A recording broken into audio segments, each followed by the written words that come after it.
So, hello, I talked to the CNH technical support and I asked them how to connect the wire controller that's in the wall to the ceiling cassette.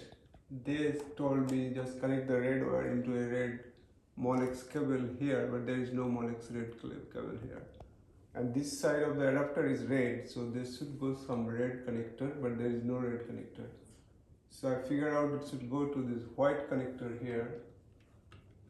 Here is the white connector that should go here, and the other end will go to this connector which is coming from the wall controller to this long wire.